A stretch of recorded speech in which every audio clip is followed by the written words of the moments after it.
አንደኛ ቆሮንቶስ መልእክት ሐዋርያ ቅዱስ ጳውሎስ ምን ብሎ እየተናገረ ነው? ከመንፈስ ስጦታዎች ወይም ደግሞ ከመንፈስ ቅዱስ የጸጋ ስጦታዎች መካከል አንዱ የማይተረጎም ልሳን የሚል ጭራሽ የለም። በነገራችን ላይ የማይተረጎም ተብሎ ልሳን የለም።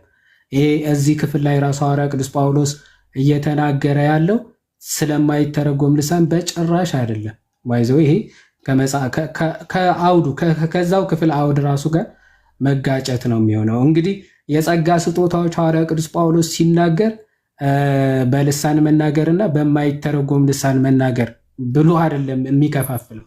በቃ በልሳን መናገር ከዛ ደግሞ በልሳን የተነገረውን መተርጎም ነው። የጸጋ ስጦታ እነዚህ ናቸው። እዛ 12 ላይ በሚገባ ይዘረዝራል አይደለ? የጸጋ ስጦታዎች መጨረሻ ላይ 12:28 ላይ እግዚአብሔርም በቤተ ክርስቲያን አንዳንዶቹ ሐዋርያት፣ ሌሎቹም ነቢያት፣ ሶስተኞቹም አስተማሪዎች፣ ቀጥሎም ተአምራት ማድረግ፣ ቀጥሎም የመፈወስን ስጦታ፣ ከዛ እርዳታንም አገዛዝንም፣ ከዛ የልዩ ልዩ አይነት ልሳኖችንም አድርጓል ይልና ሁሉም ሐዋርያ ናቸውን? ሁሉስ ነቢያት ናቸውን? አስተማሪዎች ናቸውን? ሁሉስ የመፈወስ ስጦታ አላቸውን ካለ በኋላ ሁሉስ በልሳኖች ይናገራሉን ካለ በኋላ ሁሉስ የማይተረጎም ልሳን ያወራሉን የሚባል የለም። ጭራሽ የማይተረጎም ልሳን የሚባል ይሄ ካሪዝማቲክ ሙቭመንት አንዷ አግነስ ዙመን የምትባል ሴትዮ ህንድኛ ነው ብላ የሆነ ጽሁፍ ጻፈች። መሆነጨረች እንደ ዶሮ የዶሮ ጽሁፍ። ከዛ ተርጉሚ ምንኛ ነው ስትባል ህንድኛ ነው ልሳን ተገልጾልኝ ነው አለች። ሄዶ ህንዶች ጋር ሲታይ እንደዚህ የሚባል ተረት የለም ተባለች። በቃ እንግዲህ ልሳን ነው የማይተረጎም ነው የሚል በሙከራ የመጣ ትምህርት ነው እንጂ በጭራሽ መጽሐፍ ቅዱስ ላይ የሚታወቃል ይሄ አይደለም ጭራሽ። ስለዚህ በልሳኖች ይናገራሉን ካለ በኋላ ሁሉስ ይተረጉማሉን ነው። እዚህ ልሳን አለ፣ መተርጎም አለ፣ የሚተረጎም አለ፣ አለቀ እንጂ የማይተረጎም የሚባል የለም። ዘን ወደዚህ ክፍል ስንመጣ ታዲያ ምንድን ነው እየተነገረ ያለው? ልሳን ሊሰጥ ይችላል መንፈስ ቅዱስ ጸጋውን። ልሳን ማለት የሚታወቅ ቋንቋ ማለት ነው። ምንም የማይታወቅ ወይም የማይተረጎም የሚባል ቋንቋ የለም። ሐዋርያ ቅዱስ ጳውሎስ እዚህ አንደኛ ቆሮንቶስ ምዕራፍ 14 ከቁጥር 10 ላይ ምን ብሎ ይናገራል? ስለ ልሳን ወይም ደግሞ ስለ ቋንቋ እንደሆነ እየተናገረ ያለው በግልጽ ሲናገር ምንድን ነው የሚለው? በዓለም ምናልባት ቁጥር የሌለው የቋንቋ አይነት ይኖራል ይልና ቋንቋውም የሌለው ሕዝብ የለም ይላል። ቋንቋ የሌለው ሕዝብ የለም፣ ቋንቋም የሌለው ሕዝብ የለም ይልና ታዲያ ምንድነው ልሳን ማለት ሲል እንግዲህ አለ የቋንቋውን ፍቺ ባላውቅ ለሚናገረው እንግዳ እሆናለሁ። አንድ ሰው የሆነ ቋንቋ ለምሳሌ የተወለደበትን ቋንቋ ቢናገርና እኔ ያንን ቋንቋ የማላቀው ከሆነ ለዛ ቋንቋ ምንድን ነኝ? እኔ እንግዳ ነኝ አለ። እንግዳ እሆናለሁ አለ። የሚናገረውም ለእኔ እንግዳ ይሆናል አለ። እኔ ለእርሱ እሱ ለእኔ እንግዳ ይሆናል ማለት ነው። ስለዚህ ለአንዱ ወይም ደግሞ በቆሮንቶስ ለሚኖሩ ክርስቲያኖች የልሳን ስጦታ ልክ ለሐዋርያቶቹ ሐዋርያት ሥራ ምዕራፍ 2 እንደተሰጣቸው አረብኛውንም እንግሊዘኛውንም ህንድኛውንም ምናምን ጀርመንኛውንም ልሳኖች ተሰጥቷቸው ከዛ ገሊላ ሂደህ ጀርመንኛ ማውራት፣ አረብ ሄደህ ህንድኛ ማውራት ይሄ ጥቅም የሌለው ነው የሐዋርያ ቅዱስ ጳውሎስ ሐሳብ። ስለዚህ በልሳን የሚናገር ሲል በተገለጸላቸው ልሳን አሁን ቆሮንቶስ ላይ ሄደው ቢናገሩ ለቆሮንቶስ ክርስቲያኖች ምንድነው የሚጠቅማቸው? ምንም የማይጠቅም ነው የሚሆነው። ስለዚህ በልሳን የሚናገር ሳለ ለእግዚአብሔር እንጂ ለሰው አይናገርም ማለት በቆሮንቶስ ላሉ ክርስቲያኖች የሚያንጽ ንግግር አይደለም የሚናገረው አለ። በቃ ያ ሰው ግን የሚናገረው ምናምን እግዚአብሔር ያውቀዋል። ኦፍኮርስ ከእግዚአብሔር የሚደበቅ ነገር የለም። ምክንያቱስ ምንድን ነው ያለ? የሚያስተውለው የለምና ማለት የሚሰማው የለም። የሚያስተውለው ማለት ያንን ቋንቋ ሰምቶ የሚረዳ ማንም የለም ነው። ስለዚህ በመንፈስ ግን ምስጢርን ይናገራል ማለት እርሱ ግን በተገለጸለት ቋንቋ ግን ምን እየተናገረ ነው? ለሰዎቹ ምስጢር የሆነ እነሱ የማያውቁት ግን እሱ የሚረዳው እያመሰገነም ሊሆን ይችላል እየመረቃቸውም ሊሆን ይችላል እኮ ለነዛ ሰዎች። ግን ህዝቡ ምን አይለው አያውቀውም። ለዛ ነው ቁጥር 16 ላይ ምን ይላል መሰላችሁ? በደንብ አስተውሉ። ቁጥር 16 ላይ እንግዲህ እንደዚያማ ካልሆነ አለ እንዴ በሚያውቁት ቋንቋ ካልሆነ የምትናገራቸው ቆሮንቶስ ላይ ሄደ አረብኛ እያወራህ የምትውል ከሆነ ኦኬ፣ እግዚአብሔር እናንተ ነው የምታውቁት። በቃ አረብኛው ለአንተ የተገለጸልህ ነው። ለቆሮንቶስ ሰዎች ግን ምንም አይጠቅማቸውም ነው። እንዲያ ካልሆነ በሚያውቁት የቆሮንቶስ ክርስቲያኖች ለምሳሌ ዕብራይስጥ ከሆነ የሚያውቁት በዕብራይስጥ ካልሆነ የምትናገራቸው ዝም ብለህ በአረብኛ የምትናገራቸው ከሆነ አለ አንተ በመንፈስ ብትባርክ፣ መንፈስ የሚለው እዚህ ጋር መንፈስ ቅዱስ የገለጠለትን ቋንቋ ማለት ነው፣ ወይም ደግሞ ልሳን ማለት ነው። በመንፈስ ብትባርክ አለ ባልተማሩት ስፍራ። አያችሁ ቋንቋው ራሱ ልትማረው የምችለው ቋንቋ መሆኑ እዚህ ሐዋርያ ቅዱስ ጳውሎስ ራሱ ይገ ባልተማሩት ስፍራ፣ ቋንቋውን በማያውቁት ስፍራ ማለት ነው የተቀመጠው። አሁን ቆሮንቶስ ክርስቲያኖች ላይ ሄዶ በአረብኛ አለው አረብኛ ያልተማሩ ሰዎች ናቸው እነዛ ሰዎች። አረብኛ የማያውቁ ህዝቦች ናቸው። ባልተማሩት ስፍራ የተቀመጠው የምትለውን ካላወቀ፣ የምትናገረውን ቋንቋ ካላወቀው እንዴት አድርጎ አለ ለምስጋና አሜን ይላል?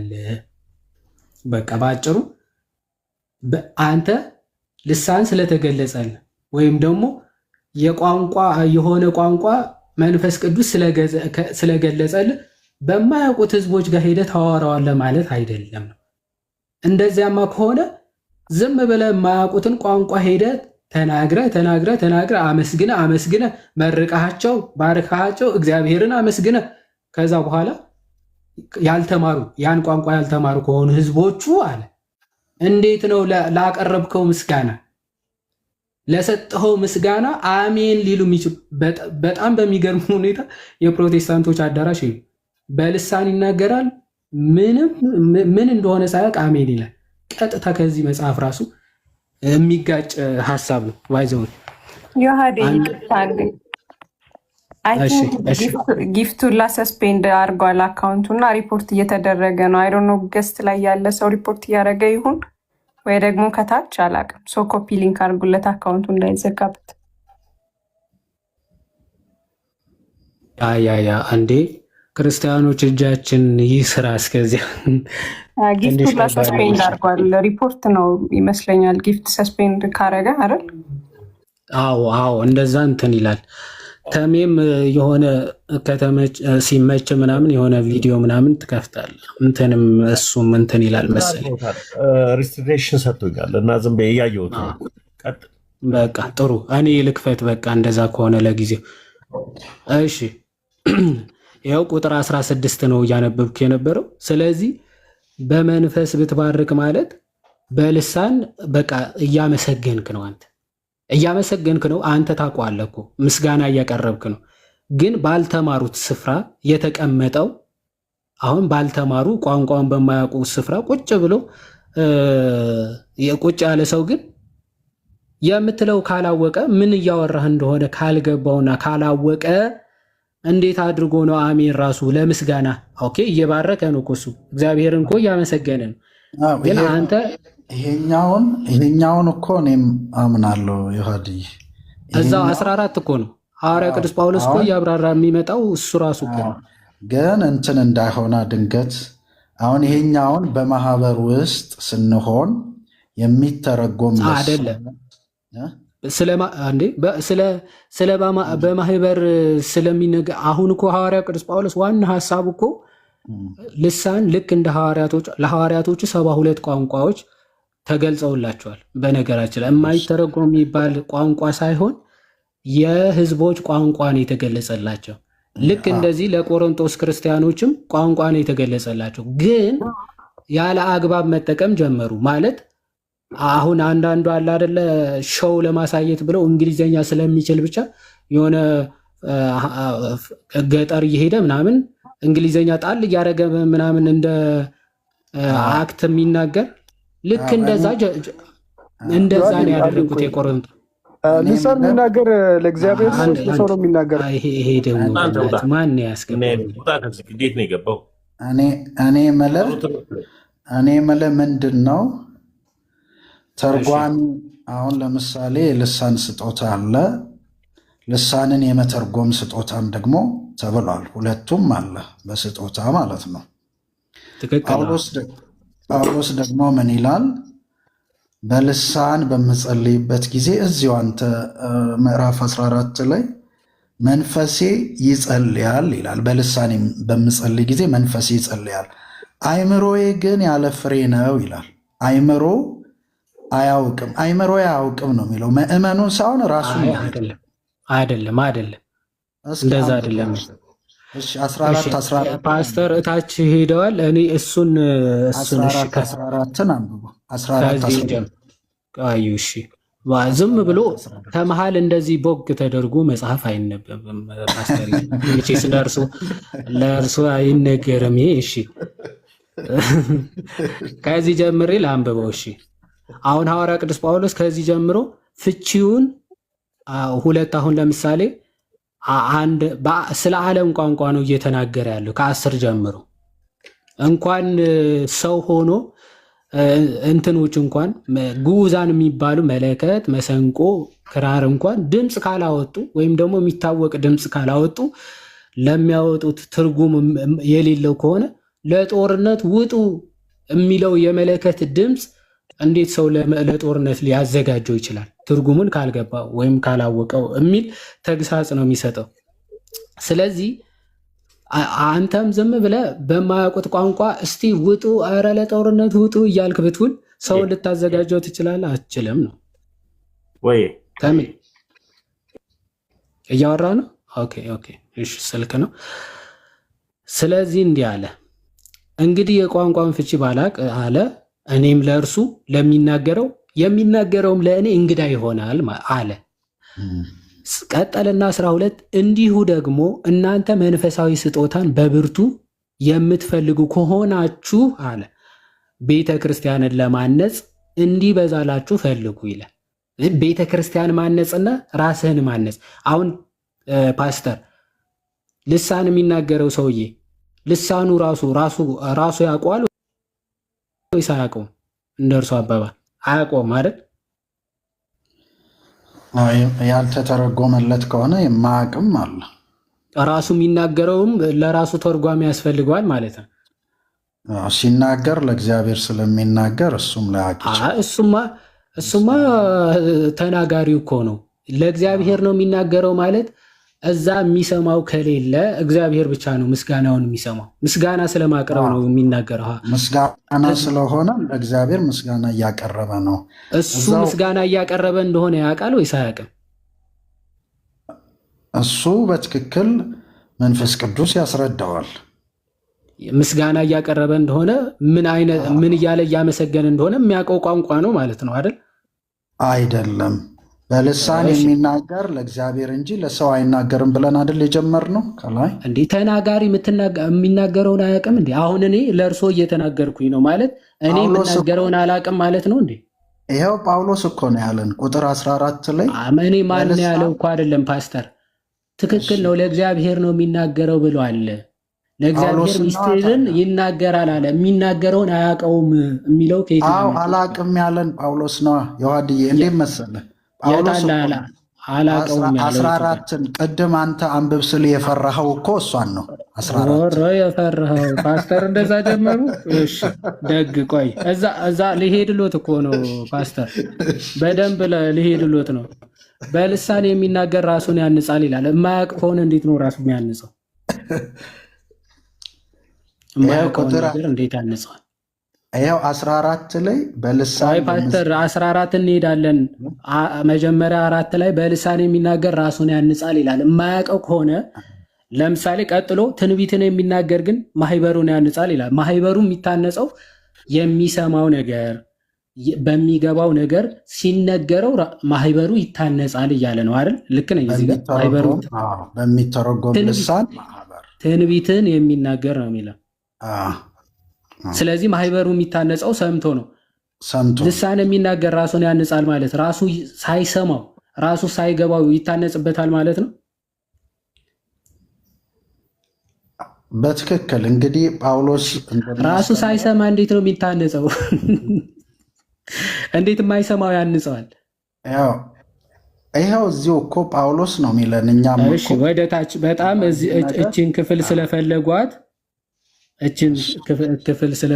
እስኪ እንሂድ 13 ላይ ስለዚህ በልሳን የሚናገር እንዲተረጉም ይጸልይ ይላል። እንዲተረጉም ለራሱ እንዲተረጎምለት ሳይሆን እንዲተረጉም ወይም ደግሞ ህዝቡ በሚሰማው ቋንቋ ደግሞ መናገር እንዲችል ይጸልይ ይላል። በልሳን ብጸልይ መንፈሴ ይጸልያል፣ አእምሮዬ ግን ያለ ፍሬ ነው ይላል። ኦኬ አእምሮዬ ያለ ፍሬ ነው ማለት አላቀውም ማለት ነው። በትክክል ያለ ፍሬ ነው ማለት ከየት አመጡት? አእምሮዬ ያለ ፍሬ ነው ማለት አላቀውም ማለት ነው የሚለው ከየት ነው ያመጡት? ያለ ፍሬ ነው ማለት ምን ማለት ነው? ድንገት እስኪ አስረዳኝ። እሺ አስረዳታለሁ። መንፈሴ ያለው እዚህ ጋር በልሳን ብጸልይ መንፈሴ ይጸልያል ያለው መንፈሴ ያለው እዚህ ጋር ምንድን ነው? መንፈሱን ነዋ ማለት መንፈሱ ማለት የጳውሎስ መንፈስ እየጸለየ ነው። ኦኬ የጳውሎስ መንፈስ እየጸለየ ነው። አእምሮ ያለውስ? አእምሮ ያለው ነፍሱን ነዋ፣ እውቀቱን ወይንም ደግሞ የማወቅ ሂደቱን ማለት ነው። ኦኬ ስለዚህ ምንም የማውቀው እውቀት የለኝም፣ ምንም የማገኘው እውቀት የለም ማለት ነው። አእምሮ ያለ ፍሬ ነው ስል ምንም የማገኘው እውቀት፣ ምንም የማገኘው ለነፍሴ የማገኘው ጥቅም የለም እያለ ነው። አላውቅም እያለን ነው። አእምሮ ያለ ፍሬ ነው። አላቅም አላለም ፓስተር። ያለ ፍሬ ነው ነው የሚለው። ያለ ፍሬ ነው ማለት አላቅም ማለት አይደለም። እሺ አእምሮ ምንድን ነው የሚለው? እስኪ ቃል በቃል ያለ ፍሬ ነው ማለት ፍሬ የለውም ማለት ፍሬ አላገኝበትም ማለት ነው አይደል? መንፈሱ እየጸለየ አእምሮ ግን ያለ ፍሬ ነው። ያለ ፍሬ ነው ድንገት እኮ አእምሮ። ስለዚህ ነፍሱ ምንም ፍሬ አታገኝበትም ነው ወይ? የእርሶ መረዳት መጀመሪያ ይንገር። የኔን መረዳት በግልጽ ነገርኩት። መንፈሱ ከእግዚአብሔር ጋር ህብረት እያደረገ እሱ ግን በአእምሮ የሚያውቀው ነገር የለም። ስለ እውቀት አይደለም። ፍሬ ያለ ፍሬ ነው እንጂ ምንም አላቅም አይልም ፓስተር።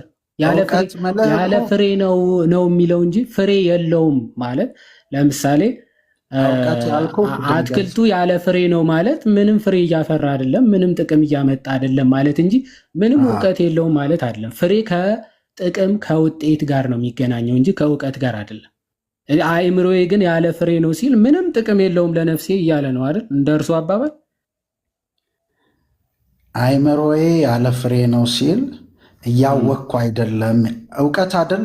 አእምሮ ድንገት ከተሳሳተ አእምሮ አያውቅም ያለ ፍሬ። እሺ አይ ፓስተር፣ እሺ አሁን ምንድን ነው እስቲ ያለ ፍሬ ማለት እውቀት ነው የሚል ከየት ነው ያመጡት? እስኪ አእምሮ ምንድን ነው? እሺ ድንገት ፍሬ የሚለው ከየት አመጡት? መጀመሪያ ፍሬው ጋር ከመምጣታችን በፊት አእምሮ ምንድን ነው? አይጠይቁኝ መጀመሪያ። እኔማ ሙሉን አስረዳዎታለሁ። ሲጀመር እኮ ምንም ሀሳቡ ራሱ አልገባዎትም እኮ። እኔ ሙሉን አስረዳዎታለሁ። መጀመሪያ ይጨርሱ የራስዎት። አእምሮዬ ግን ያለ ፍሬ ነው። ፍሬ ማለት እውቀት ነው የሚል ከየት ነው ያመጡት? ፍሬ ማለት እኮ አይደለም፣ አእምሮ እኮ ነው እውቀት እንዴ። አእምሮ እኮ ኦኬ። እውቀቴ ያለ ፍሬ ነው ሲል እውቀቴ ያለ ፍሬ ነው ሲል ምንም እውቀት የለኝም ነው። ያው ነፍስ ወይንም አእምሮ የምንለው እውቀትንም የማወቅን ሂደት የሚያመለክት ነው። ስለዚህ ምንም የማገኘው እውቀት የለም ነው። የተሻለ ነገር ካለ እያወቅኩ ያለሁት ነገር የለም። በአጠቃላይ ምንም የማውቀው ነገር የለም። እሺ እንግዲህ ቆዩ አንዴ እንቀጥል። እዛው 15 እንግዲህ ምንድን ነው በመንፈስ እጸልያለሁ አለ። እሺ በመንፈስ እጸልያለሁ ምን ማለት ነው? በመንፈስ እጸልያለሁ ማለት መንፈሴ ይጸልያል ማለት ነው።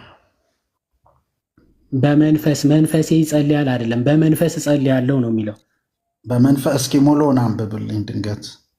እንዲያማ ካልሆነ ይላል። እሺ ቆይ እንግዲህ ምንድን ነው በመንፈስ እጸልያለሁ ይላል። በአእምሮ አትፍራዋ፣ በአእምሮንም አንብቡ፣ አትፍራ።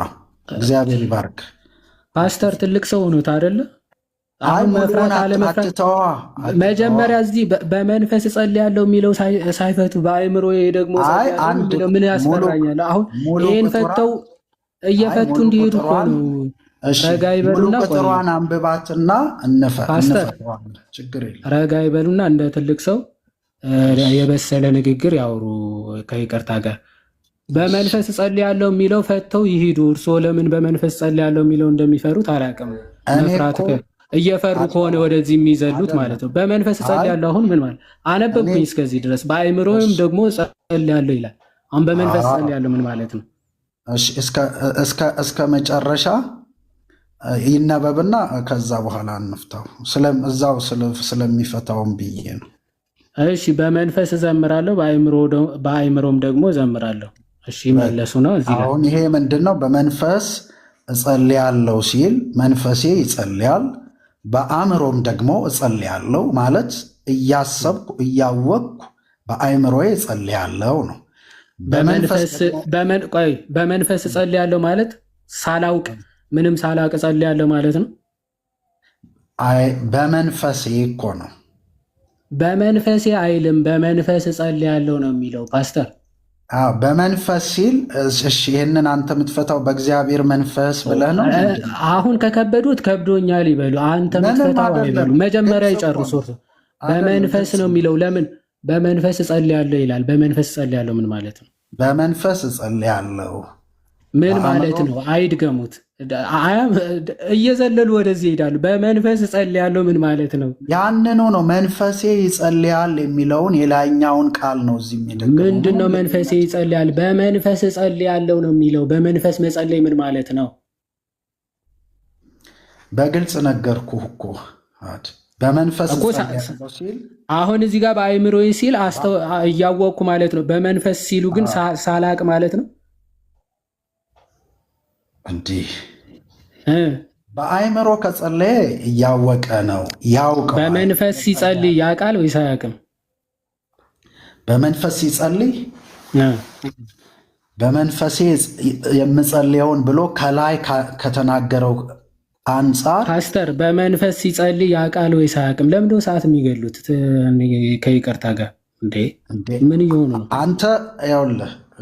አንተ ብቻ ጠያቂ ከሆንክ እኔን ተውይና በመንፈስ እጸልያለሁ ማለት ምን ማለት ነው? ያውቃሉ ወይስ አያውቁም? አይደለም ያውቃሉ ወይስ አያውቁም? በጣም አንዴ ትሁቱንና ለምን አሰልቺ አያርጉት ፓስተር። አሰልቺ አላረገውም እኮ በመንፈስ እጸልያለሁ ማለት ምን ማለት ነው? 30 ጊዜ በአእምሮዬ እጸልያለሁ ወደሚለው እየሮጡ ነው። ይቅርታ አድርጉልኝና በመንፈስ ቆዩ አንዴ። አሁን ጥያቄ ይስሙ አንዴ። ፓስተር ይረጋጉ እንጂ ቆይ አንዴ። አንተ ራሱ ምን ያወራሉ? ጥያቄውን ሳይሰሙ ይረጋጉ። ፓስተር እንዴ እንደዚህ ፓስተር ረጋ በሉ። ሲጨነቁ ነው እንዴ ተው የሚሉት? አንዴ ጥያቄውን ለመጨረሻ ጊዜ ልድገመው። መመለስ ከፈሩና ካልፈለጉ ሰው ሚወት አይደረግም። መጀመሪያ ቆይ አይደለም አንዴ በፈጣሪና ትልቅ ሰው ነው አይደለ ፓስተር? እባክዎት አንዴ ሰዓታችንንም በማልቀስ ባይጨርሱት ደስ ይለኛል። እባክዎት ይረጋጉና አንዴ ይስሙ ሲባሉ አንዳንዴ ትልቅ ሆናችሁ ሰው ሲያከብራችሁ ማለት ለምን ፓስተር አይረጋጉም እንዴ? አይደለም እኔ በጣም የተረጋጋው ይረጋጉ አንዴ ይረጋጉ። አይ በጣም በተረጋጋ መንፈስ ነው ማወራክ። በጣም ከተረጋጉ አንዴ ሚዩት ያርጉት እስኪ። አንዴ ስማኝና ለምን መሰለ አንዴ ይስሙ እስቲ አንዴ ሚዩት አድርገው ይስሙ እባክዎት። ሰማህም የግድ አንተ ካልሰሙ ይወርዳሉ ታች አሁን ለመረበሽ። ምክንያቱ ጥያቄውን ስለፈሩት ለመጮ ነው እየፈለጉ ያለው። ለምን አታስወራኝም? ካልፈራክ ለምን አታስወራኝም? ምንድነው ፈርተው ነው ጥያቄውን ፈርተው ነው አይደለም። ጭራሽ ሚዩት አድርግና ሰማኝ ይላሉ እንደ እየጠየቅኩኝ ጥያቄ። አንተ እኮ ጥያቄውን ፈርቻለሁ። ለምን ፈራለሁ? ለምን መሰለህ? ስለዚህ ካልፈሩ አንዴ ጥያቄውን ይስሙና ሚዩት አደረግልኝ። ለምን የኔ ጥያቄ እንዳይሰማ ለምን ትሸሻለህ? ጥያቄ እየተጠየቁ መሀል ላይ የኔ ጥያቄ ይላሉ እንዴ? ምን እየሆኑ ነው ፓስተር? ለምን አይረጋጉም? አንዴ አንተ ጠያቂ ረጋ ይበሉ እስቲ። ዘለ ወደ ሌላ ሄድክ። እኔን እኮ አንዴም አላስወራኸኝም። ምንም የማይረባ ወሬ ስለሚያወሩ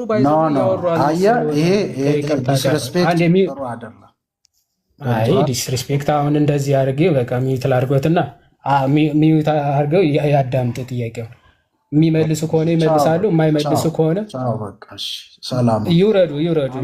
ፈርተው በጣም ፈርተዋል። ሲጀመር ይሻሉታል። ፓስተር ሲጀመር እኮ ፓስተርነት በእድል ይታደላል። ችግር ነው። እሺ ይውረዱ።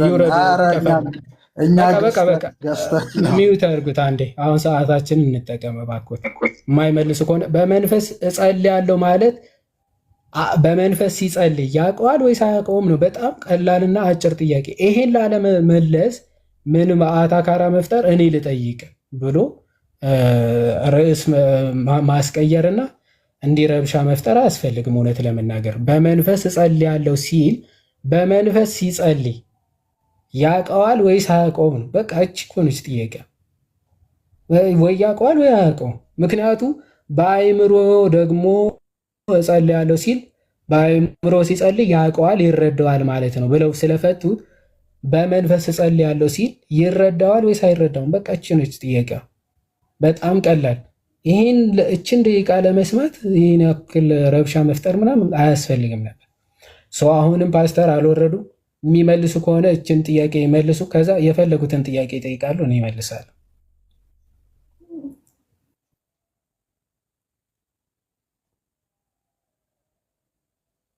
ኦኬ ፓስተር አይመልሱም። እሺ እኛ እንሂድበት። ከሰማኸኝ ሚውት ማታደርጉኝ ከሆነ ምክንያቱም ሀሳቤ እየተቆራረጠ ስለሆነ። እሺ በግልጽ ጳውሎስ ከላይ ጀምሮ አስቀምጦታል። በልሳን በምጸልይበት ጊዜ መንፈሴ ይጸልያል፣ አይምሮዬ ግን ያለ ፍሬ ነው ብሏል። ስለዚህ ይሄኛው ሀሳብ ነው እዚህም ላይ የተደገመው ብዬ ነው ማምነው እና ይህንን ሀሳብ በእንደዚህ ነው የምረዳው። ሰው የሚያውቀው በአይምሮ ነው ወይንም በነፍሱ ነው ብዬ ስለማምን ከዚህም የተነሳ መልሴ ግልጽና ግልጽ ያለ ከላይ የጳውሎስ ንግግር መልሴ ነው ማለት ነው።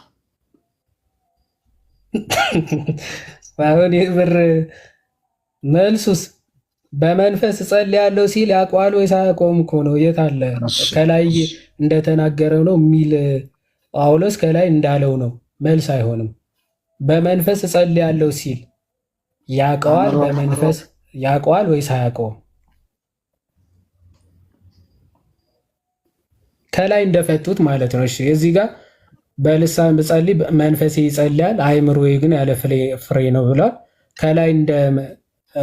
ከላይ እንዳለው ነው ብለዋል። ከላይ ራስዎትን እንደፈቱት ነው የወሰዱት እንጂ ሐዋርያ ቅዱስ ጳውሎስ ይረዳዋል ማለት ነው ያውቀዋል ማለት ነው ብሎ አልተናገረም። ያለ ፍሬ ነው ማለት አያውቀውም ማለት ነው ያሉት እርሶ ነው። ስለዚህ በእርሶ አፈታት ይሂዱና በመንፈስ እጸልያለሁ ሲል በመንፈስ ሲጸልይ ያውቀዋል ወይስ አያውቀውም ነው ጥያቄ። አሁን ይመልስ። እሺ ቁጥር 14ን አንተ እንዴት ፈታኸው? እስኪ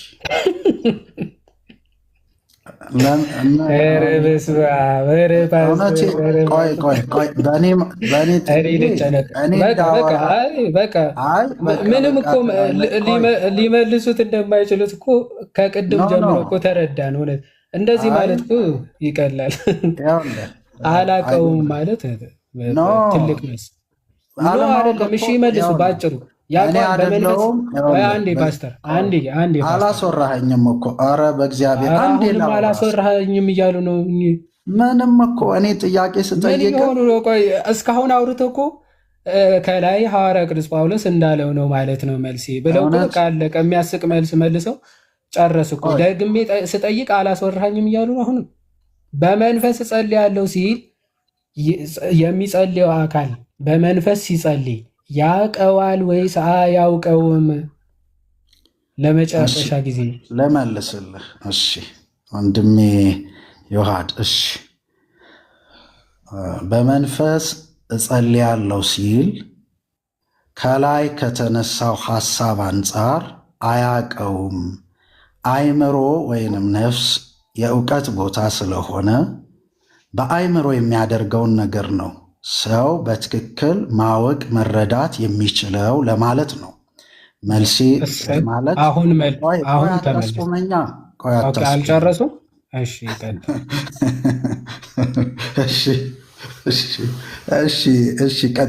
ቀጥል ወንድሜ። አስጨርሰኝ ብለው ይጨርሱ። ካልጨርሱ አይ በቃ ቀጥል። አረ ይጨርሱ። በኋላ ደግሞ አላስጨረስከኝም እንዳይሉ። ኦልሬዲ መልሱ በመንፈስ ሲጸልይ አያውቀውም የሚል መልስ ይሻለው። ትክክል ነኝ? እንደዛ ነው ያሉት አይደል? ልክ ነው። እሺ፣ በዚህ አውድ መሰረት ነው በምዕራፍ 14 በዚህ አውድ መሰረት። አዎ በምዕራፍ 14 እዛው እንሄዳለን። እሺ፣ እንዲያማ ካልሆነ ይላል አንተ በመንፈስ ብትባርክ ይላል። አንተ በመንፈስ ብትባርክ ምን ማለት ነው?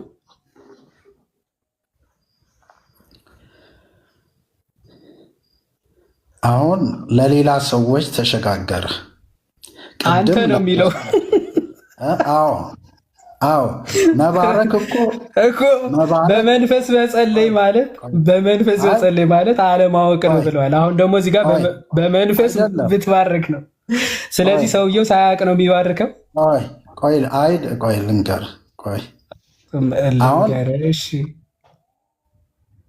አንደኛ መደብ አለ፣ ሁለተኛ መደብ አለ፣ ሶስተኛ መደብ እያልን ይህንን ነገር እንመለከተዋለን። አሁን መባረክ ወደ ሌላ አካል እየተሻገረ ነው። በመንፈስ የሚለው ነው። አሁን ሐዋርያ ቅዱስ ጳውሎስ በመንፈስ መጸለይ፣ በመንፈስ መዘመር፣ በመንፈስ መባረክ የሚሉ ሀሳቦች ነው። ብትባርክ የሚለው አሁን እዚህ ጋር በመንፈስ እጸልያለሁ አለ፣ በመንፈስ እዘምራለሁ አለ፣ በመንፈስ ብትባርክ ደግሞ አለ። አሁን በመንፈስ መባረክ ምን ማለት ነው? ሳያውቅ ነው፣ ሳታቅ ማለት ነው። ምንም ማታውቀው ያው ሙሉ እኮ እዚህ ላይ እኮ መልሶ አለልህ እኮ። እሺ ወይ እንዳስረዳ ጥቂት 1 ደቂቃ ምናምን ስጠኝ። እሺ ይኸው ሰጠው። አሁን ሰውየው እሺ ጉባኤ ውስጥ ነው እንበል፣ በቀላል አማርኛ በመንፈስ እጸልያለሁ አለ፣ በመንፈስ እንትን እላለሁ አለ፣ በአይምሮ አለ፣ በመንፈስ እዘምራለሁ አለ። አሁን እባርካለሁ ሲል ግን ወደ ሌላ አካል እየተሻገረ ነው አይደል? የተቀመጡትን ወይንም ደግሞ ሌሎችን ሰዎች ወደዛ ተሻግረዋል ማለት ነው አይደል? እንዲያማ ካልሆነ ብሎ ነው የሚጀምረው። ከዚህ የቀጠለ ሀሳብ ነው ፓስተር። ይሄ አረንጓዴ አረካትን ሙሉዋን አንብባት። እንዲያማ ካልሆነ ማለት ምን ማለት ነው? ለምን ሙሉውን አትነበብ? ፓስተር ከላይ የጀመረ ሀሳብ ነው አይደል? እዛ ጋር ሀሳቡን ዘግቶ ሌላ ሀሳብ ነው የሚጀምረው። እንዲያማ ካልሆነ ምን ማለት ነው? ኦረ ቋንቋ እንትን አታድርገው። አማርኛም እኮ ተቸገሩ ፓስተር። እንዲያማ ካልሆነ የሚባለው ሀሳብ የሚመጣው ቆዩ አንዴ ተደርበው። እንዲያማ ካልሆነ የሚለው ቃል ሊመጣ የሚችለው ከላይ ካለው ሀሳብ ጋር የተያዘ ነው ወይስ ራሱ ችሎ የሚመጣ ሀሳብ ነው? እንዲያማ ካልሆነ የሚለው ቃል ከላይ ተያይዞ የሚመጣ ነው ወንድሜ ዮሐድ። ጎበዝ ፓስተር። ስለዚህ ከላይ ያለው ሀሳብ በመንፈስ መዘመር፣ በመንፈስ መጸለይ የሚሉ ሀሳቦችን ይዞ ከዚያ እንዲያማ ካልሆነ ኦኬ፣ በመንፈስ እጸልያለሁ፣ በመንፈስ እዘምራለሁ አለ ሐዋርያ ቅዱስ ጳውሎስ። ከዛ ደግሞ በአይምሮ ወይም ደግሞ እጸልያለሁ፣ በአይምሮ ወይም ደግሞ እዘምራለሁ ብሎ ተናገረ። እንዲያማ ካልሆነ ቆዩ። ከዛ በኋላ መጣና እንዲያማ ካልሆነ አለ። አሁን እንዲዘምራለሁ በመንፈስ ብሎ ተናገረና እንዲያማ ካልሆነ ማለት ኦኬ፣ በመንፈስ ስዘምር፣ በአይምሮ ስዘምር ኦኬ፣ ፍሬ የማይሰጥ ወይም ደግሞ ፍሬ የማያስገኝ ከሆነ ለራሳ አይደለም ለህዝቡ ማለት ነው፣ ለህዝቡ። ምክንያቱ እንዲያማ ካልሆነ አለ አንተ በመንፈስ ብትባርክ አለ። እሱ በመንፈስ እየባረከ ነው። በቃ እሱ እያመሰገነ ነው ማለት። በምን በነገራችን ላይ የራስዎትን የአዲስ መደበኛ ትርጓሜ ራሱ በመንፈስና በአይምሮ የሚለው ይቆይ። በመንፈስና በአይምሮ የሚለው መንፈስ እያለ ያለው ልሳኑን ነው። አይምሮ እያለ ያለው ኖርማል የተሰጠውን ቋንቋ ወይም ደግሞ የህዝቡ ቋንቋውን ነው አእምሮ የሚለው እንጂ የእውቀትና ያለማወቅ አይደለም። እሱ ያንተ ፍቺ። ቆዩ ፓስተር፣ እንዴት የሐዋርያ ቅዱስ ጳውሎስ እንደሆነ ላስረዳት። ቆይ አንዴ ፓስተር ላስረዳት። እዚህ መጥቼ እኮ ጠይቁ። ለምን የጠየከኝን አልመልስም? ለምን ትሸሻለህ? ሁሉንም ሸሽተህ ትችላለህ። ጭራሽ አልመልስም። እሺ መልሱ። እሺ መልሱና እየሸሸህ እኮ ማለት አንድ ነገር ልመልስ ስል እየሸሸህ በፈጣሪ አያስቁን ፓስተር። እንዴ እውነት እስቲ አንተ በመንፈስ ምትባርክ የተባለ ቆይ፣ በመንፈስ መባረክ ምን ማለት ነው? አይደለም ልመልስ። ጠየቀኝ አይደል? ልመልስ። ምንድነው ጥያቄው?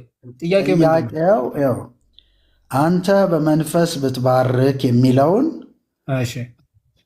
ከመጀመሪያው አንጻር ይሄኛውን ሁለተኛውን እንዴት ነው የምትመልሰው ብለህ ጠየቀኝ። እንደዛ አይደለም ከመጀመሪያው አንጻር እንዴት ነው የምትመልሰው ብዬ አልጠየኩም። አንተ አልጠየኩማ። እንደዛ እንዴ ከመጀመሪያው አንጻር እንዴት ነው የምትመልሰው ማለት እዚህ ጋር በመንፈስ እጸልያለሁ ሲል አላቀውም ማለት ነው። የማላቀው ጸሎት ነው የምጸልየው ብለዋል። በመንፈስ እዘምራለሁ የማላቀው መዝሙር ነው የምዘምረው ብለዋል። ችግር የለውም። ለጣዖት ይጸልዩ፣ ለጣዖት ይዘምሩ፣ አያውቁትም። ለማን እንደሚዘምሩም እንደሚጸልዩም እንደማያውቁ ተናገሩ። አሁን እንደዛ ብለው ያው በመንፈስ እጸልያለሁ ሲል እኔ አሁን በመንፈስ ስጸልይ ለማን ምን ብዬ እንደምጸልይ አላቅም፣ ምን ብዬ እንደምዘምር አላቅም ብለው ነው የተናገሩት። ስለዚህ ለሰይጣን እንደሚዘምሩ በደንብ ተናገሩ ማለት ነው። እንደዛ ነው። በመንፈስ እጸልያለሁ ሲል አላቀውም ነው አላሉም? የማይታወቅ ነው አላሉ? ልመልስልህ በጣም ማለት ለምን መሰለህ፣ አንተም የምትለፋው የእግዚአብሔርን እውነት ለማሳወቅ ነው እንጂ መቼም እበልጣለሁ ብለህ አይደለም። ስለዚህ ምክንያቱም የእግዚአብሔር ነገር ስለሆነ እኔ እዚህ ጋር ማንንም እንትን ለማድረግ ሳይሆን የገባኝን እውነት ነው ማስረዳ። በመንፈስ እጸልያለሁ ደግሞም በአይምሮ እጸልያለሁ ነው የሚለው። አየህ፣ የተያዘ ነገር ስላለው አይምሮም ደግሞ የሚለው በሁለቱም በመንፈስም እጸልያለሁ በእውቀትም እያወቅኩም እየጸለይኩ ያለሁትን ነገር እያወቅኩም ነው የሚለው። ከዛ ግን ይመጣና አንተ የጠየከኝን ልመልስ ወደ ታችኛው ከመሄዳቸው ሙሉ ከመለስኩ በኋላ ሀሳቤን እየተንዛዛ እንዳይሄድ ነው ፓስተር። አላንዛዛም። አንድ ደቂቃ ሳላወራ መጨቃጨቅ አይሰለችትም? አንድ ደቂቃ ሳላወራ ለምን ትሸሻለህ? አንድ ደቂቃ አላወራውም። ይኸውልህ በጣም ደቂቃ ሊያዝሎት እንጂ እንደዚህ እያለቀሱ እንኳን ገባ ነው የሚሆነው። አንድ ደቂቃ አይቀጥም። እንደዚህማ እንትናት ያው እኔ መንፈሳዊ ነው ብዬ በመከባበር ነው እንጂ አንድ ደቂቃ ይጠቀሙ ባኮት። ምንማ እንደዚህ ጥሩ አይደለም። አይ ምንም ለቅሶ የለም። እኔ ለምን ለቅሶ የለም። ላውራበት አንድ ደቂቃ ላውራና ልመልስ። ከዛ ልክ አይደለም ካልከኝ አሁን ያለቀሱት ራሱ አንድ ደቂቃ ሞላ። ምንድን ነው የሚያወሩት? እስቲ አውሩ። እኔ አባቴን ስቀብር ራሱ እምባ እምቢ ያለኝ ልጅ ነኝ። በግድ እውነቴን ነው የምልህ። ምንም አላለቅስም። ግዴታ ሰው ለማልቀስ እምባ አይደለም አይ ተው፣ እንደዚህማ እንትን አትበል፣ እንደዛ እንዳታስብ። እኔ ፓስተር ላውራና እሺ፣ 2 ደቂቃ ስጠኝ ወይ 1 ደቂቃ ስጠኝ። በቃ 1 ደቂቃም ከሰጠኝ በ1 ደቂቃ ሀሳቤን ላውራ። እሺ፣ ከ31 ነው ከ32 እስኪ ጨርሱ። እሺ 1 ደቂቃ ላውራ። በመንፈስ እጸልያለሁ በአይምሮም ደግሞ ሲል አይምሮ እውቀትን ስለሆነ እያወቅኩም እጸልያለሁ፣ በመንፈስም ደግሞ እጸልያለሁ። መንፈስ እየነዳኝ እኔ በማልረዳው መልኩ መንፈስ በእኔ ውስጥ እየቃተተ እጸልያለሁ የሚል ሲሆን ከታች ደግሞ ወርዶ የጠየከኝ እንዲማ ከሆነ አንተ በመንፈስ ብትባርክ የሚለውን ትንሽ ባልተማሩት ስፍራ የተቀመጡ የምትለውን ካላወቁ እንዴት አድርገው ለምስጋና አሜን ይላሉ? ምክንያቱም በመንፈስ ብትባርክ እኮ ሰዎቹ አያውቁም። ስለዚህ ሊሰሙ አይችሉም። ስለዚህ በአይምሮ ደግሞ መባረክ አለብህ። ወይንም ደግሞ በአይምሮ ማለት በሚታወቅ ማለት ነው። በትክክለኛ ግልጽ በሆነ ሰዎቹ በሚያውቁት ቋንቋ ልትባርክ ይገባል የሚል ሐሳብ ነው የሚያስተምረው። በመጀመሪያው ላይ ስለ ግለሰብ ሲሆን፣ ሁለተኛው ላይ ደግሞ ማህበሩንም ምዕመኑንም በተመለከተ ያስቀመጠው ሐሳብ ነው። የመጀመሪያውም ልክ ነው፣ የሁለተኛውም ልክ ነው። የመጀመሪያው ለግል ሲሆን ነው፣ የሁለተኛው ደግሞ እንደ ማህበር ሲሆን ነው ማለት ነው። ሐሳቤን በግልጽ ከተረዳኸው 1 ደቂቃ ሰጠኸኝ። ይኸው በ1 ሰዓት ውስጥ 1 ደቂቃ አወራሁ። አመሰግናለሁ። በየመሃሉ የሚያወሩት እንደ ነፋስ ለማንም እንደሚያወሩ ነው የሚቆጥሩት። እውነት ለመናገር እንደ ልሳን ነው የሚቆጥሩት መሰለኝ። ልሳን እንደዚህ። እሺ ልቀጥል። አሁን ባይዘው እኔ ምንም እያወራሁ አይደለም፣ ጥያቄ ነው የምጠይቀው። የሚመልሱት እርሶ ነው፣ ግን አያስወራኝም ብዬ ነው። አሁን ደግሞ ቆይ አንዴ መጀመሪያ የተናገሩት ላይ ልጠይቆትና ከዛ እኔ አብራራ። ይሄንን የኔን ሀሳብ ተቃውሞ ኧረ በመድኃኒዓለም ጭቅጭቅ አይውደዱ ፓስተር፣ አንዴ ይስሙ እባክዎት። ትላልቆች አይደል እንዴ እባክዎት። እሺ በመንፈስ እጸልያለሁ ሲል ሐዋርያ ቅዱስ እንደ እርሱ አፈታት ምንም የማውቀው ነገር የለም፣ ግን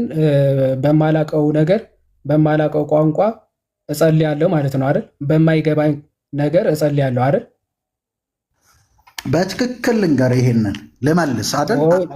ነው ወይስ አይደለም? እባክዎት ነው ወይስ አይደለም? አብራርተውታል። አሁን አብራርተው ድጋሜ ላብራራው ሊሉ ነው። እሺ 10 ሰከንድ። እሺ 10 ነው ሰከንድ ወይስ አይደለም ይበሉኝ። በልሳን የሚናገር ለእግዚአብሔር እንጂ ለሰው አይናገርም። ሚስጥር የሆነውን የሚረዳው የለም። ሚዩት ያርጉት። ሲጀመር እኮ እንማማር ብለን እንጂ ትክክለኛውን ትምህርት ዝም ብለን ብናስተምር ይሻላል። በቃ ሚዩት ያርጉትና ያዳምጡ። በቃ ከዛ ጥያቄ ካለ እንቀበል። እንደዛ ይሻላል። ችግር ነው እኮ ባይዞ ማይክ ስትለምድ ከባድ ነውና። እሺ አሁን ልቀጥል። በልሳን ብጸልይ መንፈሴ ይጸልያል፣ አይምሮዬ ግን ያለ ፍሬ ነው ሲል ሐዋርያ ቅዱስ ጳውሎስ እየተናገረ ያለው በማህበርና በልሳን ተናጋሪው መካከል መሆኑ የምታውቁት ለዛ ነው። ከፍ ብለን እንዲሁ ደግሞ እናንተ መንፈሳዊ ስጦታን በብርቱ የምትፈልጉ ከሆናችሁ ቤተ ክርስቲያንን ለማነጽ እንዲበዛላችሁ ፈልጉ የሚለው ቤተ ክርስቲያንን ማነጽና ራስን ማነጽ የሚሉት ሀሳቦች ላይ ነው ሐዋርያ ቅዱስ ጳውሎስ ፎከስ አድርጎ እየተናገረ ያለው። ምክንያቱ ከላይ ምን አለ? በልሳን የሚናገር ቢኖር ራሱን ያንጻል፣ ማህበሩ ግን አይታነጽም ብሎ ነበራል። ስለዚህ ማህበሩን ወይም ቤተ ክርስቲያንን ለማነጽ አብዝታችሁ ፈልጉ አለ ሐዋርያ ቅዱስ ጳውሎስ። ስለዚህ በልሳን የሚናገር እንዲተረጉም ይጸልይ ሲል ምን ማለት ነው? ማህበሩ በማያውቀው ቋንቋ የሚናገር ሰው ካለ ወይም ደግሞ የሚናገረው ቋንቋ ማህበሩ የማያውቀው ከሆነ ማህበሩ በሚያውቀው ቋንቋ እንዲተረጉመው መተርጎም እንዲቻለው ማለት ነው። እነሱ የሚያውቁት ቋንቋ መናገር እንዲችል ይጸልይ ነው። ይጸልያል። ለምን? ምክንያቱም ማህበሩ የሚያውቀው ቋንቋ ከሆነ በእነሱ ቋንቋ ከሆነ የሚናገራቸው ምን ይላል ማለት ነው? ማህበሩ ወይም ቤተክርስቲያኑ ይታነጻል። ስለዚህ ምን አለ ሐዋርያው ቅዱስ ጳውሎስ? በልሳን ብጸልይ መንፈሴ ይጸልያል። መንፈሴ የሚለው ራሱ ወይም ደግሞ በልሳን በሚያውቀው ቋንቋ ራሱን ማለት ነው። አእምሮዬ ግን ያለ ፍሬ ነው ሲል አእምሮ እያለ ያለው ማህበሩ ማለት ነው። የሚያውቀው ማህበሩ የሚያውቀው የሚረዳው በማይረዳው ስለሆነ በልሳን ነው እየተናገረ ያለው። ሰው መንፈሱ ወይም ራሱን ያንጻል። ነገር ግን አእምሮ እየተባለ ያለው ህዝቡ በሚረዳው በኮመን ቋንቋ ህዝቡ በሚያውቀው ቋንቋ ግን ካልሆነ ህዝቡ ያለ ምንድን ነው? ማህበሩ ወይም ቤተክርስቲያኑ ያለ ፍሬ ነው ማለት ፍሬ አይታነጽበትም ማለት ማህበሩ አይታነጽበትም ማለት። ቀጠለና እንግዲህ ምንድን ነው አለ? በመንፈስ እጸልያለሁ ወይም ደግሞ እኔ በተገለጠልኝ ቋንቋ በተገለጠልኝ ልሳን እጸልያለሁ። ከዛ ደግሞ በአእምሮ ደግሞ እጸልያለሁ ሲል ህዝቡ ወይም ደግሞ ኖርማሊ ራሱ በተወለደበት ባደገበት በሚታወቅ ቋንቋ ማለት ኮመን በሆነ ቋንቋ በመንፈስ እዘምራለሁ፣ በአእምሮ ደግሞ እዘምራለሁ። እዚህ አንተ አዲስ በተሰጠ በልሳን ልታመሰግን ትችላለህ። ከዛ ደግሞ በተወለድክበት የራስህ በሆነ ቋንቋ በተማርከው ቋንቋ ታመሰግናለህ። እንግዲህ እንደዚያ ካልሆነ ግን ምን ማለት ነው? እንደዚያ ካልሆነ በተገለጠልህ ቋንቋም የምትዘምር የምታመሰግን ካልሆነ ባደግክበት በተወለድክበት ቋንቋ የምታመሰግን የምትዘምር ካልሆነ እንዲያ ካልሆነ ምንድን ነው? አንተ በመንፈስ ብትባርክ በተገለጠልህ ልሳን እያመሰገን ብታመሰግን፣ ነገር ግን ባልተማሩት ስፍራ ይላል። ይኸው አሁን ለእሱ እኮ በመንፈስ ነው የተገለጠለት ወይም ደግሞ አዲስ የተሰጠው ልሳን ቋንቋ እኮ ነው። ነገር ግን ባልተማሩት ቋንቋውን ያልተማሩት ሰዎች የተቀመጠው የምትለውን ካላወቀ ነው። አሁን ያልተማሩት ቋንቋውን ያልተማሩ ሰዎች አሉ። ለአንተ ተገልጾልህ ነው። ቋንቋውን ደግሞ እነዛ ሰዎች ወይ ተምረው አላገኙትም ያንን ቋንቋ። ስለዚህ የምትለውን ካላወቀ አንተ የምትናገረው ቋንቋ ካላወቀ ያ ህብረት ማለት ያ ማህበር እንዴት አድርጎ ለምስጋናህ አሜን ይላል እኮ። አንተ እያመሰገንክ እኮ ነው። አንተ ታውቀዋለህ። አሁን በፓስተር አስተሳሰብ በመንፈስ ብትባረክ ሲባል በመንፈስ እየባረክ ነው። በመንፈስ ማለት አታውቀውም። አንተ ራስ ሲጀመር አንተ ራሱ አታውቀውም ነው። ኖ ሐዋርያ ቅዱስ ጳውሎስማ እዚህ አለ፣ አንተማ እኮ መልካም ታመሰግናለህ አለ። አንተ እኮ በጣም በቃ ምስጋና እኮ ነው እያመሰገንክ ያለው። ሌላው ግን ምን አይልም፣ አይታነጽበትም። ሌላው ግን አይታነጽበትም ማለት ሌላው ግን የማያውቀው ቋንቋ ነው ማለት። ምስጋና ይሁን ስድብ ይሁን ኦኬ አይታወቅም ለህዝቡ ለማህበሩ ማለት። ስለዚህ አይታነጽበትም ነው። ሌላው አንተማ ምን እያረክ ነው? እያመሰገንክ ነው አለ ሐዋርያ ቅዱስ ጳውሎስ። ይኸው ሰውየውማ ያውቀዋል ምን እያደረገ እንደሆነ፣ ምን እያለ እንደሆነማ በሚገባ ያውቀዋል። አንተማ መልካም ታመሰግናለህ ማለት እንዴ ምን እያልክ እንደሆነ በሚገባ ታውቀዋለህ። እግዚአብሔርን እያመሰገንክ ነው። አንተማ ጥሩ እኮ ነው። ግን አንተ ብቻ ነህ የምታውቀው ያን ቋንቋ፣ ማህበሩ አያውቀውም። ስለዚህ ማህበሩ አይታነጽም፣ አንተ ብቻ አንተ ትታነጻለህ ማለት ለእግዚአብሔር ትናገራለህ ማለት ይህንን ነው። ኦኬ ማህበሩ በማያውቀው ልክ እዚህ 300 ሰው አለ። 300 አማርኛ የሚያውቅ ቢሆን እኔ መጥቼ ፍራንስኛ እልል ያለ ምስጋና እግዚአብሔርን ባመሰግን ብዘምር ብጸልይ ምንድን ነው የሚለኝ ሐዋርያ ቅዱስ ጳውሎስ? አንተ እኮ መልካም ነው የምታመሰግነው፣ እያመሰገንክ ያለው እኮ እግዚአብሔርን ነው። ግን ማህበሩ ምን አይታነጽበትም። በቃ እዚህ ያለ 300 ሰው ምንም የሚጠቅመው ነገር የለም። ምክንያቱ እምለው አልገባውም፣ አላወቀው። ከዛ በኋላ ይቀጥልና ከሁላችሁ ይልቅ በልሳኖች እናገራለሁ እግዚአብሔርንም አመሰግናለሁ አለ። ነገር ግን ሌሎችን ደግሞ አስተምር ዘንድ በማህበር 1000 ቃላት በልሳን ከመናገር ይልቅ 5 ቃላት በአእምሮዬ ልናገር እወዳለሁ አለ። አሁን በልሳን ከምናገር በአእምሮዬ ብናገር ምን ማለት ነው? ኦኬ እያስተዋልኩ ብናገር፣ ይሄ ሳላስተውል ዝም ብዬ ከምቀባጥር እያስተዋልኩ ልናገር እያለን ሐዋርያ ቅዱስ ጳውሎስ የምር በማህበር መካከል ዝም ብሎ ሳያስተውል የሚናገር ይመስላችኋል? ሐዋርያ ቅዱስ ጳውሎስ አይደለም። በልሳን 1000 ከምናገር ሲል ህዝቡ ማህበሩ በማያውቀው ቋንቋ ዝም ብዬ 1000 ቃላት ከማወራ አእምሮ ያለው ይኸው የህዝቡ ቋንቋ ነው፣ ወይም ኮመን የሆነ ቋንቋ ህዝቡ የሚናገረው ኮመን ቋንቋ መሆኑ የምታውቁት በምንድን ነው? 5 በአእምሮ ልናገር እወዳለሁ ሲል 5 ህዝቡ በሚናገረው ቋንቋ ብናገር ማለት ነው። ምክንያቱም ወንድሞች በአእምሮ ህፃናት አትሆኑ እያለ ይሄድና ከክፋት ነገር ህፃናት ሆኑ እንጂ በአእምሮ የበሰሉ ሆኑ እያለ ይናገር። ስለዚህ ምንድነው ህዝቡ ሊያውቀው በሚችል ህዝቡ ሊረዳው በሚችል ማህበሩ ሊያንጽ በሚችል ነገር 5 መናገር ይበልጣል። ማህበሩ ምን ይላል? ሰምቶ ይታነጽበታል።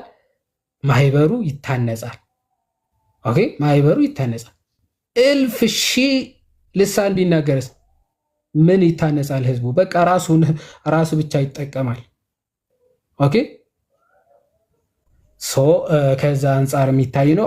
ይቀጥልና ሌሎችን ልሳኖች በሚናገሩ ሰዎችና በሌላ አንደበት ለዚህ ህዝብ እነግረዋለሁ፣ እንዲህም ቢሆን አይሰሙኝም ይላል ጌታ ተብሎ በሕግ ተጽፏል። በሌሎች ልሳኖች ሌሎችንም ልሳኖች በሚናገሩ ሰዎችና አሁን ስለ ልሳን ጥቅም በቃ የትንቢቱ መፈጸም ራሱ ሲናገር 21 ላይ ይጨርሰዋል። ትንቢተ ኢዩኤል ላይ ሌሎች ልሳኖች በሚናገሩ ሰዎችና በሌላ አንደበት ለዚህ ህዝብ እናገረዋለሁ ማለት ምን ማለት መሰላችሁ? ሌሎች ልሳኖች በሚናገሩ በገሊላ ሰዎች ሐዋርያት ሌላ ልሳን አይደለ? ለምሳሌ አንድ ቋንቋ ብቻ ነበር አይደለ የሚያውቁት? ግን በማይናገሩት ቋንቋ ማለት ባልተወለዱበት፣ ባልተማሩት፣ ባላደጉበት ቋንቋ ለዛ ህዝብ ተናገሩ። ለማን? ለግብፅ ሰው፣ ለአረቡ ሰው፣ ለፊላዴልፊያ ሰው፣ ለቀጰዶቅያ ሰዎች አደለ? በገዛ ቋንቋቸው አደለ የተናገሯቸው? ምን አለ እግዚአብሔር? ሌሎችን ልሳኖች በሚናገሩ ሰዎችና በሌላ አንደበት ለዚህ ህዝብ እናገረዋለሁ። ለህዝቡ ነው ሲጀመር ልሳን የሚገለጠው ለህዝብ እንድትናገር እንጂ እንደው ዝም ብለህ ለጨዋታው ድምቀት ሰውን ለማወናበድ ወይም ደግሞ የማያውቁትን የማያውቁት ሰዎች ከሄደ ግራ ለማጋባት አይደለም። እግዚአብሔር ልሳን የገለጠው ሌሎች ልሳኑ የማያውቁ ሰዎች፣ አስተማሪዎች፣ ሐዋርያቶች ልክ አረቦች ጋር ሲሄዱ በአረቦች ልሳን ይኸው ሌሎች ልሳኖች በሚናገሩ ማለት የገሊላ ሰዎች አይደሉምን ብሎ አደለ ሐዋርያት ሥራ ምዕራፍ 2 ላይ የሚናገረው? ሐዋርያት ሥራ ምዕራፍ 2 ላይ ያው ምን አለ? በሁሉም መንፈስ ቅዱስ ሞላባቸው፣ መንፈስም አለ ይናገሩ ዘንድ እንደሰጣቸው በሌሎች ልሳኖች ይናገሩ ጀመረ። እሺ ይሄ ነው ትክክለኛ ልሳን። ቀጠልና ከሰማይ በታች ካሉ ሕዝብ ሁሉ በጸሎት የተጉ አይሁድ በኢየሩሳሌም ይኖሩ ነበር። ይህም ድምፅ በሆነ ጊዜ ሕዝብ ሁሉ ተሰበሰቡ፣ እያንዳንዱም በገዛ ቋንቋው እያንዳንዱም በገዛ ቋንቋው ሲናገሩ ይሰማ ስለነበረ የሚሉትን አጡ ይላል። ይኸው በሌሎች ልሳኖች የሚናገሩ እልካለሁ ወደ ሕዝብ ሲል ምን ማለት ነው? ጭራሽ የማያውቁትን ቋንቋ ሐዋርያቶቹ ተሰጣቸው ልሳን። የምን ቋንቋ? ይኸው ከዛስ ተገርሞ አለ ተደንቀው እንዲህ አሉ፣ እነሆ እነዚህ የሚናገሩት ሁሉ የገሊላ ሰዎች አይደሉም? ምን ሰዎቹ የገሊላ እኮ ናቸው። የሚናገሩት ግን የምን ቋንቋ ነው? ይኸው እኛም እያንዳንዳችን የተወለድንበትን የገዛ ቋንቋችን እንዴት እንሰማለን አሉ ይላል። የገሊላ ሰዎች ሆነው እንዴት ነው እኛ የተወለድንበት ቋንቋ ሊናገሩ የሚችሉ? ማናቸው እነዚህ ሰዎች? የጳርቴና፣ የሜድ፣ የኤሌሜጤም ሰዎች በሁለት ወንዝም መካከል በይሁዳም በቀጰዶቅያም በአንጦስም በእስያም እነዚህ ሰዎች በሚናገሯቸው ቋንቋዎች መጥተው የገሊላ ሰዎች ተናገሩ። በቃ እሱ ነው። አንደኛ ቆሮንቶስ ምዕራፍ 14 ላይ ምን አለ? መጨረሻ ላይ እችን ተናግሬ መምህር ብሩክ ያጠቃልሉታል። ምን አለ? ሌሎች ልሳኖች በሚናገሩ ሰዎችና በሌላ አንደበት ለዚህ ህዝብ እናገረዋለሁ። ለህዝቡ ነው በቃ የሚናገረው። እንዲሁም ቢሆን አይሰሙኝም ይላል ጌታ እግዚአብሔር እንደተባለ እንግዲያስ በልሳኖች መናገር አለ ሐዋርያ ቅዱስ ጳውሎስ። በልሳን መናገር እንደው ምንድነው ጥቅሙ? ዓላማው እንደው ሰው የማያውቁት ህዝቦች ጋር እየሄድክ ማወናበድ ወይስ ምንድነው ዓላማው? ይኸው እንግዲያስ በልሳኖች መናገር ለማያምኑ ምልክት ነው እንጂ ለሚያምኑ አይደለም። እሺ ልሳን ምንድነው? ለማያምኑ ምንድነው? ምልክት ነው። እንዴት ነው ለማያምኑ ሰዎች ምልክት ሊሆን የሚችለው ልሳን? አሪጡም ባራጣጣ ምናምን ስላልክ አንተ ይሄ ለካ እውነተኛ የአምላክ መገለጥ ነው የሚል ይመስላል። የማይታወቅ ዝም ብሎ በብሊንግ የቃላት ጋጋታ ስላንጋጋ ይህ እብድ ነው እንጂ አብዶ ነው ይልሃል እንጂ የተአምር ነው አይልም። ያላመነ ሰው ማለት ልሳን ግን ለማያምን ምንድን ነው? ተአምር ምልክት ነው አለ። እንዴት ነው ምልክት የሚሆነው? ሐዋርያት ሥራ አየን አይደል? ምልክት ሆኖ ምን ሲሏቸው አንዴ እነርሱ የገሊላ ተወላጅ ሆነው ገበሬዎች ሆነው እንዴት ነው የእኛን የተወለድንበት ቋንቋ ሊናገሩ የቻሉት? ይደነቃሉ። ተደንቀውም በስብከታቸው ሰሙ አይደል? ስብከታቸውን ሰምተው በአንድ ቀን 3000 ሕዝብ አመነ። በድጋሚ ደግሞ ሐዋርያት ሥራ ምዕራፍ 10 ላይ ትሄዳላችሁ። ከአሕዛብ ወገን የነበረው ቆርኔሌዎስ ልክ መንፈስ ቅዱስ ይወርድና ልሳን ያናግራል። ልሳን ሲያናግር ግን በእስራኤላውያን ቋንቋ ነበረ። አሕዛብ ነው እሱ፣ ግን በእስራኤላውያን ቋንቋ እግዚአብሔርን ሲያመሰግን ሰሙ። እንዴት እነዚህ ሰዎች እግዚአብሔርን ሊያመሰግኑ ቻሉ ብለው ተደነቁ። ልሳን የማይታወቅ ማለት አይደለም፣ የሚታወቅ ነው። ግን ድንገት መንፈስ ቅዱስ ገልጾ የምትናገረው ነው። ግን ሰዎች የሚሰሙትና የሚያውቁት ቋንቋ ነው። ለዛ ነው አንደኛ ቆሮንቶስ ምዕራፍ 10 እንዴ መንፈስ ቅዱስ ወርዶ እኛ በምናውቀው ቋንቋ ልክ ለእኛ እንደወረደው ነው የሚለው ጴጥሮስ።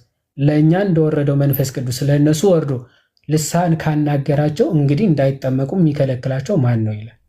ተአምር ልሳን ለማያምኑ ምልክት ነው ሲባል እንደዚህ ነው። አሁን የፕሮቴስታንቶቹ ግን ተአምር ሊሆን ቀርቶ መሳቂያ ፕላስ ደግሞ ከእነሱም ተርፎ መንፈስ ቅዱስም መሳደቢያ ሆኗል በአሕዛቦች ዘንድ ማለት ነው። ኦኬ እንደዚህ የሚያጣፋ የሚያራግጥ የማይታወቅ ቋንቋ ጭራሽ ደግሞ አንዳንዱማ ሬጌ ሁላ መጨፈርም ጀምረዋልና ከዛ አንጻር የሚታይ ነው። በጣም ይቅርታ ትንሽ አበዛሁት። ብዙ ሀሳቦች ስለተነሱ ትንሽ ጠቅለል እናድርገው ብለን ነው። የማይተረጉም የማይሰማ ምናምን የሚባል ጭራሽ ሽታው መጽሐፍ ቅዱስ ላይ አይታወቅም። መጽሐፍ ቅዱስ ላይ አይደለም ሉተር አያውቀውም ጭራሽ ሉተርማ ጭራሽ ጥምቀትና ቁርባን ላይ ያለው ትምህርት እንኳን ወደ ክርስትና ይጠጋል። ዝዊንግሊና ካልቪን አያውቁትም፣ ጭራሽ አያውቁትም። የፕሮቴስታንት መስራቾች የሚባሉ ሽታውን አያውቁትም። ማን ነው ጀማሪው? 1906 አንዲት ኦግነስ ኦዝመን የምትባል እሷን ጀማሪ። ከዛ በፊት በታሪክ እንኳን ሐዋርያት መጽሐፍ ቅዱስ ላይ ሽታው ሊኖሩ ይቅርና ለናሙና ያክል ከሪፎርመርስ አንድ ለናሙና ካመጡልን ፕሮቴስታንቶች ምን አካውንታችን እንሰጣለን ብል። እሺ አመሰግናለሁ። እግዚአብሔር ይስጥልኝ። መምህር ብሩክ እና ተሜ ሰመራይዝ አድርጉት። ይሁዴ ቃለ ሕይወት ያሰማልን። ጥሩ ቆይታ ነበረን። ፓስተርም ጥሩ ነው እንድንማማር መንገዱ ነዋልና እኔ 3 ነገሮችን አጠር ያሉ ነገሮችን ልናገር። የመጀመሪያው የጸጋው መሰረት ምንድን ነው? ልሳን ጸጋ ሆኖ ለቤተ ክርስቲያን ወይንም ለሐዋርያት የተሰጠበት መሰረታዊ ምክንያት ምንድን ነው የሚለውን ከመናገር ልጀምር። እንግዲህ ልሳን ስንል ቅድም በሰፊው ሲነገር እንደነበረው ቋንቋ ነው። ያ ቋንቋ ለቤተ ክርስቲያን መጀመሪያ መንፈስ ቅዱስ በመውረዱ ለሐዋርያት ጸጋ ሆኖ የተሰጠ ነው። የዚህ ጸጋ መሰረት ግን ምንድን ነው ካልን ክርስቶስ ለሐዋርያት የሰጠው ተልእኮ ነው። ይሄ ተልእኮ ምንድን ነው ካልን የማርቆስ ወንጌል ምዕራፍ 16 ቁጥር 17 ላይ ወንጌልን ለፍጥረት ሁሉ ስበኩ የሚል ትልቅ ተልእኮ አለ። እንግዲህ ሐዋርያት ወንጌልን ለፍጥረት ሁሉ መስበክ አለባቸው። ፍጥረት ሁሉ የሚናገረውን ቋንቋ ማወቅ አለባቸው። መሰረታዊው ልሳን ጸጋ ሆኖ ለቤተ ክርስቲያን ወይም ለሐዋርያት የተሰጠበት መሰረታዊው ምክንያት ሐዋርያት ወደ ዓለም ነው የተላኩት። የተላኩበት ዓለም ደግሞ የተለያየ ቋንቋና ባህል ያለው ዓለም ነው። በባህሉ እንኳን ገብተው በማደግ መኖር ባይችሉ ያ ባህል ያለው ህዝብ የሚናገረውን ቋንቋ ግን መናገር መቻል አለባቸው። ምክንያቱም በእጆቻቸው የመዳን ወንጌል ነው የተላከው በሐዋርያት እጅ። በሐዋርያት አንደበት የሚሰበከው የመዳን ወንጌል ነው፣ የእግዚአብሔር ቃል ነው። ሰዎች ለመዳን ማመን አለባቸው። ለማመን ደግሞ ከእግዚአብሔር የሆነውን ቃል ማወቅ አለባቸው። የእግዚአብሔርን ቃል ለማወቅ ደግሞ በገዛ ቋንቋቸው የእግዚአብሔርን ቃል መስማት አለባቸው። ስለዚህ መሰረታዊ የልሳን ጸጋ ምንድነው ካልን መሰረታዊ የልሳን ጸጋ መሰረታዊው ነገር ተልእኮ ሐዋርያት፣ ተልእኮ ቤተክርስቲያን ነው። ክርስቶስ ለቤተክርስቲያን የሰጠው ተልእኮ፣ ይህም ተልእኮ ወንጌልን ሁሉ ፍጥረት ሰምቶ እንዲድን ነው። ፍጥረት ደግሞ ወንጌልን መስማት ካለበት ወንጌልን የሚሰማው ህዝብ በቋንቋ ምክንያት ባሪየር ክፍተት ተፈጥሮ ወደ መዳን የሚያደርገውን ጉዞ እንቅፋት እንዳይሆንበት ሐዋርያት ይህንን ተልእኮ ለመፈጸም ልሳን ጸጋ ሆኖ ለቤተክርስቲያን ተሰጥቷል። ሐዋርያት ሥራ ምዕራፍ 2 ላይ የተነገረው ቅድም የተጠቀሰው መሰረታዊ ነገር እሱ ነው የልሳን። ሁለተኛው ነገር እንደሱ ከሆነ ልሳንን ጸጋ ያሰኘው ምንድን ነው? ይሄ መሰረታዊ ነገር ነው። ሁለተኛው ልሳንን ጸጋ ያደረገው ነገር ምንድን ነው ካልን ምስጢራዊነቱ አይደለም። በነገራችን ላይ ብዙዎቹ አሁን የሚሸወዱት ልሳን ይሄ በቃ ምስጢራዊ መሆኑ ይመስላቸዋል። ጸጋ ያሰኘው ልሳንን ጸጋ ያሰኘው መሰረታዊ ነገር ሐዋርያት ወይንም ተናጋሪዎቹ ባደጉበትና ባልተማሩት ከመንፈስ ቅዱስ ሆኖ መናገር መቻላቸው ነው። አለመሰማቱ አለመተርጎሙ አይደለም ጸጋ ያሰኘው። በነገራችን ላይ ትልቁ ስህተት መጽሐፍ ቅዱስ ልሳንን ጸጋ ብሎ ሲናገር ስለ ልሳን የሚናገራቸው ነገሮች በመሰረታዊነት ልሳንን ጸጋ ያደረገው ምስጢራዊነቱ፣ አለመተርጎሙ፣ አለመሰማቱ አይደለም። ልሳንን ጸጋ ያደረገው የሚናገሩት አካላት ባላደጉበት ባልተማሩት ቋንቋ ከመንፈስ ቅዱስ ተገልጦላቸው መናገር መቻላቸው ነው። ይሄ ሁለተኛው መሰረታዊ ነገር ነው። ሶስተኛው መሰረታዊ ነገር መንፈስ ቅዱስ ወይንም እግዚአብሔር ልሳንን ለቤተ ክርስቲያን ምልክት አድርጎ ሲሰጥ ሌላው መሰረታዊ ነገር ምንድነው ካልን እግዚአብሔር በቤተ ክርስቲያን አህዛብንም ለመቀበሉ ማሳያ ነው። ምክንያቱም የዮሐንስ ወንጌል ምዕራፍ 3 ላይ እንደምናነበው ከአይሁድ የሆነው ኒቆዲሞስ ወደ ክርስቶስ ሲመጣ በአይሁዲነቱ እድናለሁ ብሎ የሚያስብ ሰው ነው። ክርስቶስ ግን ከውሃና ከመንፈስ ካልተወለድክ በስተቀር ብሎ አሁን ሁሉንም ሊቀበልበት በሚችለው የጸጋ መንገድ ካላለፈ በስተቀር መዳን እንደማይችል በቤተ ክርስቲያን እግዚአብሔር አህዛብንም አይሁድንም የተቀበለ መሆኑን ያ ደግሞ አህዛብም አይሁድም የሚገቡበት የሚስጥር መንገድ ጥምቀት እንደሆነ ተናግሮ እናገኛለን። ስለዚህ ሌሎች ልሳኖችን የመናገራቸው ሌላው ምልክት የመሆኑ ቅድም ዮሐድ እንዳለው ያለው ነገር በመሰረታዊነት እንዳለ ሁሉ እግዚአብሔር በቤተ ክርስቲያን አህዛብንም ለመቀበሉ ማሳያ ነበር ማለት ነው። ግን በመሰረታዊነት የልሳን መጽሐፍ ቅዱስ ልሳን ብሎ የሚያወራው ልሳን ምን አይነት ልሳን ነው ካልን የሚተረጎም ተናጋሪ ህዝብ ያለው የሚሰማ ነገር ነው። እነዚህ የማይዘነጉ ነገሮች ናቸው። ጸጋ ያሰኘው ምንድነው ካልን ተናጋሪው አካል ባላደገበት ባልተማረው ከመንፈስ ቅዱስ ተገልጦለት የሚናገረው መሆኑ ጸጋ አሰኝቶታል ማለት ነው። ስለዚህ እነዚህን መሰረታዊ ነገሮች አብረን ብንይዝ መልካም ነው። ቃለ ሕይወት ያሰማልን ይሁዲ። አሜን። መምህር አብሮ ያሰማን፣ ቃለ ሕይወት ያሰማልን። እግዚአብሔር ይስጥልን። ጥሩ ማጠቃለያ ነው። ፓስተር ወረዱ ነኝ። እንግዲህ በንግግር ምናምን በኃይለ ቃል ከተመላለስንም ይቅርታ። አንዳንዴ እንትኖች አሰልቺ ሲሆኑ ትንሽ ይከብዳልና እታች ላለውም ሰው ነገሮች ሲደጋገሙ ምናምን በጣም እያሰለቸ ስለሚሄድ አንዳንዴ አሰልቺ ይሆናል። ከዛ አንጻር ነው። ተሜ አለ ተሜ ተኝቷል።